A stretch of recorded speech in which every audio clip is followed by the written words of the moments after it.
Historiadores e juristas afirmam que há 4.000 anos, no Egito, pessoas ligadas ao faraó agiam como promotores. Mas a instituição do Ministério Público só veio a surgir na França com o imperador Napoleão. No Brasil, foi criada após a proclamação da República. O ministro da Justiça, Campos Salles, foi quem, durante o governo provisório, deu caráter institucional ao Ministério Público. Por isto, Campos Salles é o patrono do Ministério Público. De fato, as primeiras leis precursoras da importância funcional desta entidade deve-se àquele grande estadista que, na exposição do Decreto 848, de 11 de outubro de 1890, já afirmava ser o Ministério Público instituição necessária em toda a organização democrática.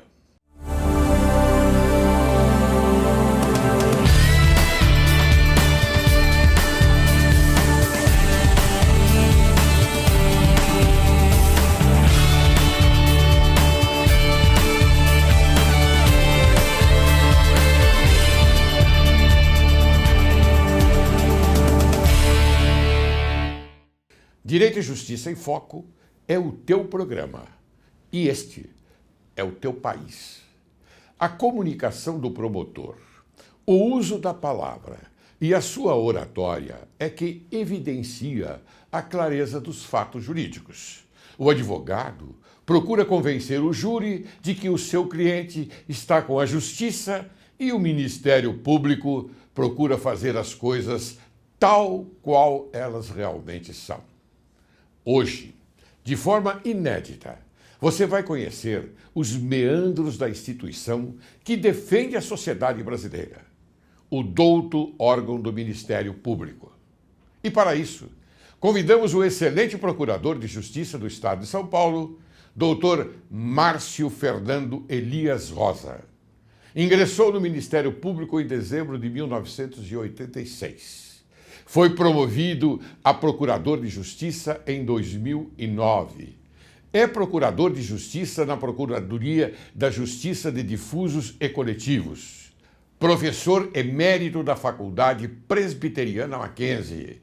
Foi nomeado Procurador-Geral de Justiça pelo Governador do Estado em 2012 e reconduzido para o biênio 2014-2016. Em junho de 2015, foi eleito vice-presidente para a região sudeste do Conselho Nacional dos Procuradores Gerais de Justiça do Ministério Público dos Estados e da União. Seja bem-vindo, doutor Márcio. Um prazer, uma honra. Muito obrigado, Laércio, desembargador, não é? A todos os nossos telespectadores, a minha saudação e a alegria de merecer receber esse convite, não é, que tanto dignifica não só a mim, mas como todos os meus colegas, promotores e procuradores de justiça de São Paulo. Márcio, eu vou dizer uma coisa para você muito séria. A honra é minha, porque este programa foi feito exatamente para formalizar aquilo que nós, eu digo nós, Poder Judiciário, Ministério Público e Advocacia, podem contribuir com informações ao povo de São Paulo, do Brasil e à sociedade brasileira. Porque raramente nós conseguimos obter uma informação precisa das instituições. Então, hoje, nós estamos premiados, é uma alegria muito grande, porque você veio como chefe do Ministério Público, trazer aqui a sua palavra, que é muito importante. Eu já vou começar a te aborrecer. Muito, Muito bem. Procurador, esse é um programa, como eu disse, é destinado a informar a sociedade sobre as instituições. É o Poder Judiciário, Ministério Público e Advocacia. Eu torno a repetir isto. Gostaria que informasse, então, ao nosso espectador sobre a importância da função do Ministério Público. Pois bem, vamos tentar ser o mais claro possível para que a população compreenda e saiba exatamente do que se trata. O Ministério Público é uma instituição do Estado brasileiro, não é?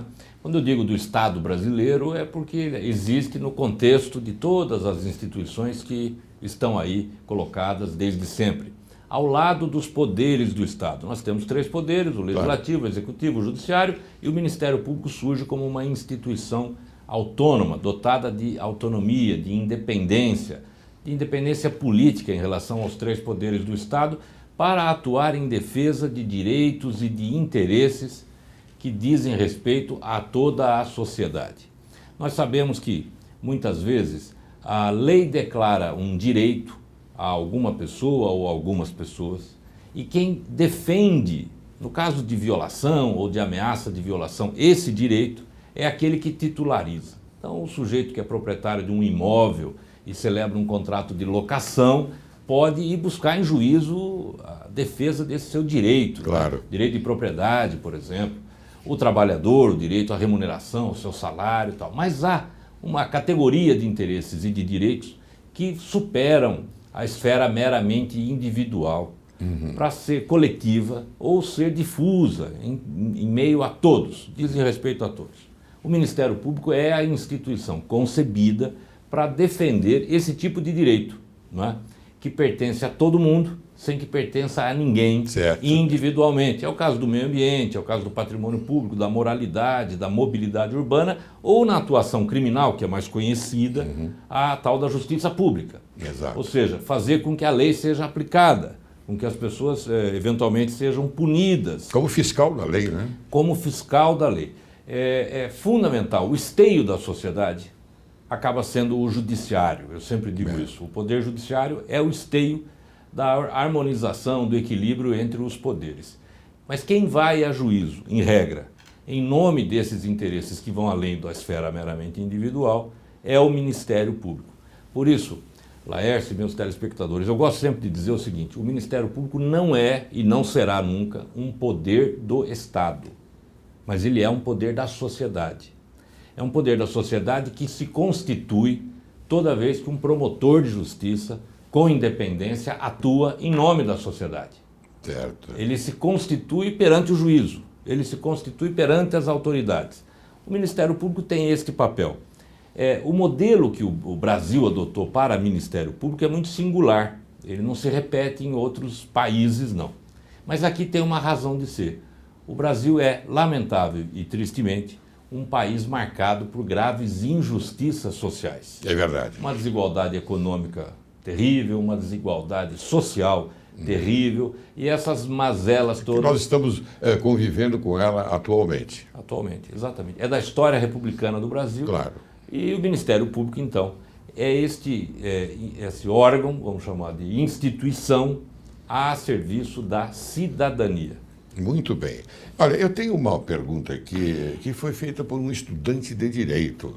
O estudante de Direito, ele soube que você vinha aqui no programa, Márcio, e disse: posso fazer uma pergunta? Opa. Eu disse: claro que pode. O Procurador-Geral de Justiça de São Paulo, ele é liberal. Ele preza pelo Estado democrático de direito. Então ele diz o seguinte, procurador, ele diz o seguinte: qual a relação que há entre o Ministério Público e a sociedade? Bom, você mais ou menos já colocou. E por que o papel do Ministério Público é ser o promotor da cidadania? Como você também explicou, mas eu gostaria que você se alongasse um pouco mais. É fundamental, Lércio. Eu gosto muito de focar nesse ponto, e essa ideia de que o Ministério Público está a serviço da cidadania, eu sempre falo, promotor de justiça hoje poderia ser chamado de promotor da cidadania. Sim. Não é? A cidadania só há quando há plenitude, na fruição, no gozo, dos direitos. Claro, não é? claro. Há uma emancipação do homem. Ele rompe as relações de dependência. Sim. E ele se faz pleno, não é? Claro. Para se realizar como homem. É a dignidade da pessoa humana levada ao extremo. Então, o promotor de justiça tem essa ambição. No Brasil, eu vou, antes de responder essa pergunta, se me permite rapidamente, dizer o seguinte: é muito comum... Olha, eu quero dizer uma coisa para você, e telespectador sabe disso. Aqui você é o astro principal, tá bom? Não sou o astro. O astro é o Ministério Público, então... Não, você é o astro representando o Ministério Público. Mas, Lércio, o que eu digo é o seguinte: no Brasil, e o telespectador vai se identificar com isso, é muito comum falarmos o seguinte: fulano defende o bem comum, fulano defende o interesse público, todo mundo defende o interesse público, mas o que vem a ser isso?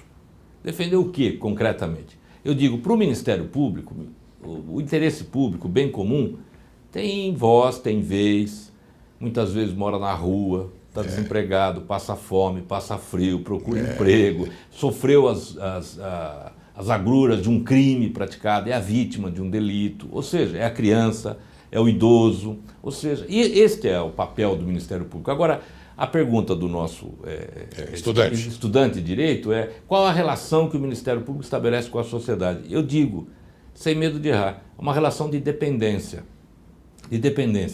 Porque o Ministério Público, por atuar em nome da sociedade e em defesa dos interesses da sociedade, não subsiste sem ela, sem essa interface, não é? Sem essa comunicação plena.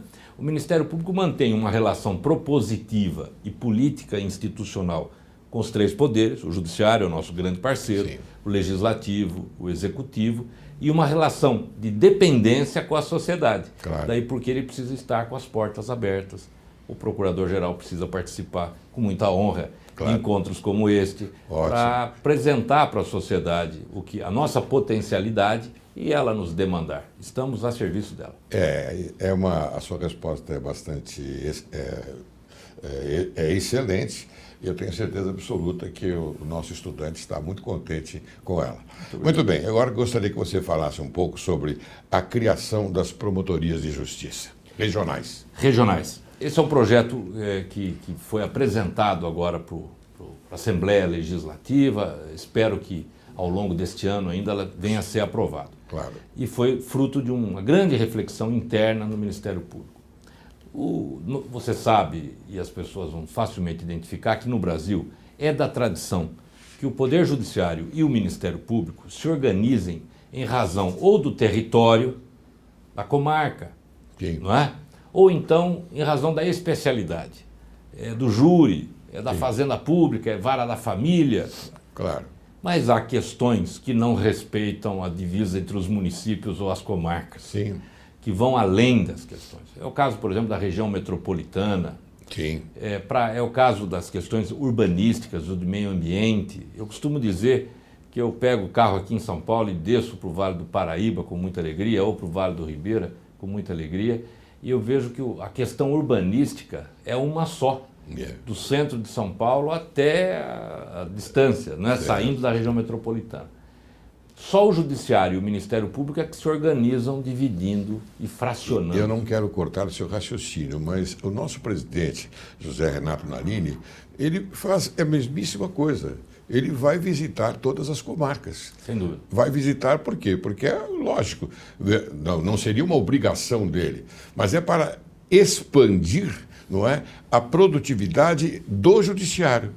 O senhor, ele está correto. E fruto desse contato direto é que nasceu a ideia das promotorias regionais. O meu projeto é a criação de promotorias regionais para a área do meio ambiente, segundo as bacias hidrográficas, promotorias da educação e promotorias de saúde pública regionais, porque nesses dois temas o atendimento é descentralizado, mas também regionalizado.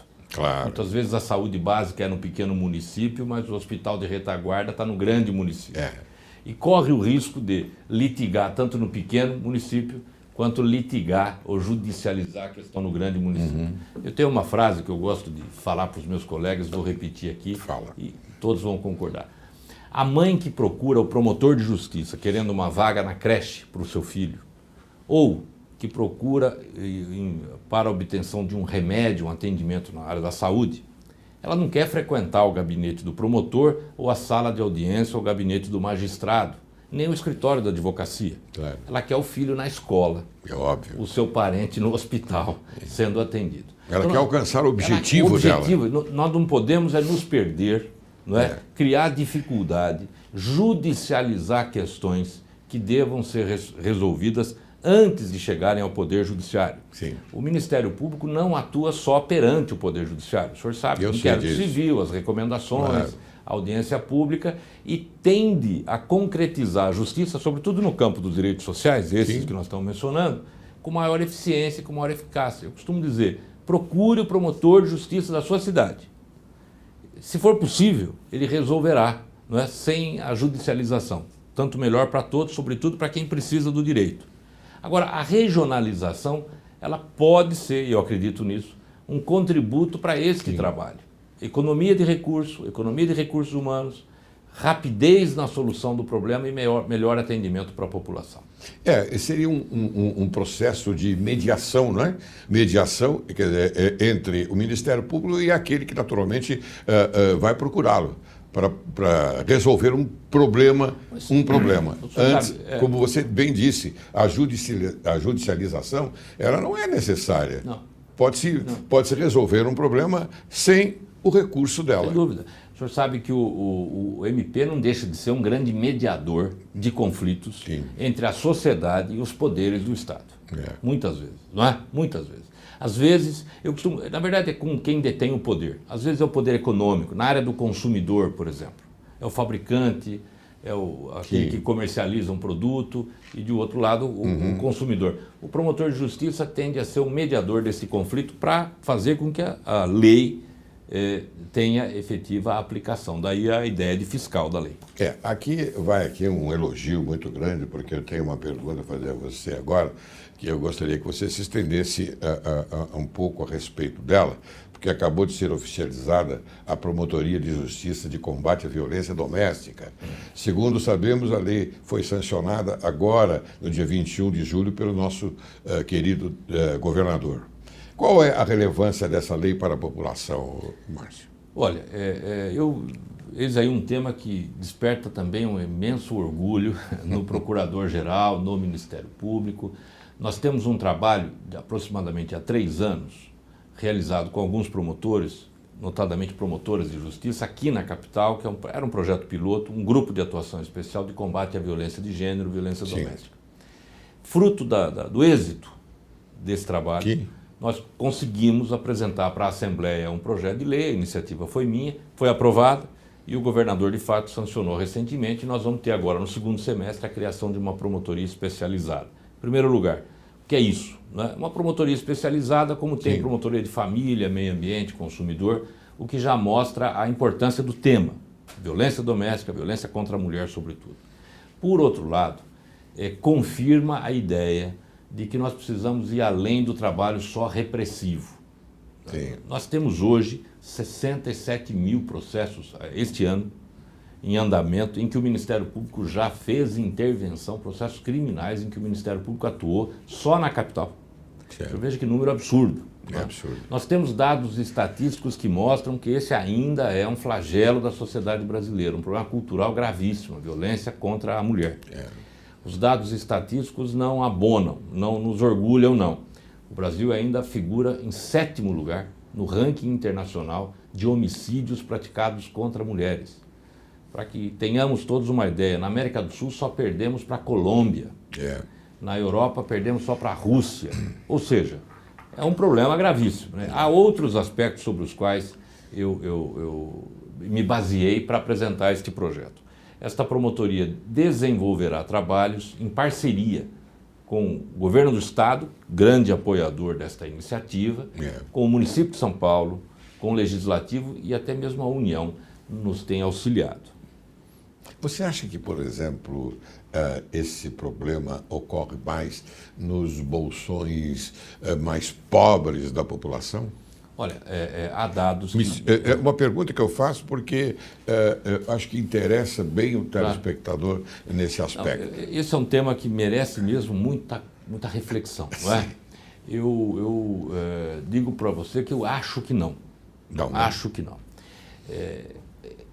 É difícil imaginar a situação vivida num ambiente doméstico, familiar, supostamente familiar, com aqueles vínculos afetivos todos, e a mulher vítima de agressões diárias. Né? Essas agressões, ora são psicológicas, ora a violência é sexual, ora é física. Mas eu não tenho razão para imaginar que o fator econômico seja preponderante. Não é. É cultural. Ao contrário disso... Mas isso acontece no mundo todo, não é? No mundo todo e desde sempre. Desde sempre. Há um registro, por exemplo, que a mulher só busca ajuda depois da 3ª agressão. E mais de 60% das hipóteses, o crime é praticado na presença dos filhos e menores, quando os filhos também não são vítimas da violência. A mulher tende a perdoar, a mulher tende a não buscar auxílio. a mulher tende a não buscar ajuda. E é terrível porque muitos homens tendem a não corrigir a sua conduta. Esse é um tema que merece mesmo muita reflexão. O doutor Márcio tem razão, porque ele diz que esse fator importante, a violência entre os casais, na presença dos filhos. Quer dizer, violência gera violência. Então, é uma promessa do futuro, uma violência para o futuro. Não é verdade? O ciclo da violência. Ciclo vicioso da violência. Não se rompe. Exatamente. Muito bem. Doutor Márcio, eu tenho aqui muitas perguntas a fazer, como eu lhe disse, não é? E eu queria que você, então, agora falasse como funciona o núcleo de políticas públicas criado pelo Ministério Público. Eu tenho 1 minuto para chamar um intervalo, hein? Eu acho que o núcleo de políticas públicas funciona dentro da Procuradoria-Geral para identificar as principais demandas prioritárias da sociedade civil naquela relação de dependência que eu disse que o MP mantém. Mas essa questão da violência doméstica, sobre ela, se você me permitir, depois do intervalo, eu quero falar um pouquinho mais. Tudo bem, você vai falar bastante. E eu quero dizer a você o seguinte, que tenho certeza absoluta que o nosso telespectador está adorando a nossa conversa, porque já ouviu falar no Ministério Público, já ouviu falar, na advocacia fala-se sempre, mas já ouviu falar do Ministério Público, mas não procura o Ministério Público quando é necessário. Então, esta é uma oportunidade que nós temos, o Direito e Justiça em Foco tem, de mostrar ao público a simpatia, não só a simpatia pelo Procurador-Geral de Justiça, como também a sua eficiência e a colocação que ele faz para todo o povo brasileiro, o povo paulista. Estamos à disposição. É isto? É isto. Então eu vou chamar um pequeno intervalo. Você aguarde que logo, logo retornaremos.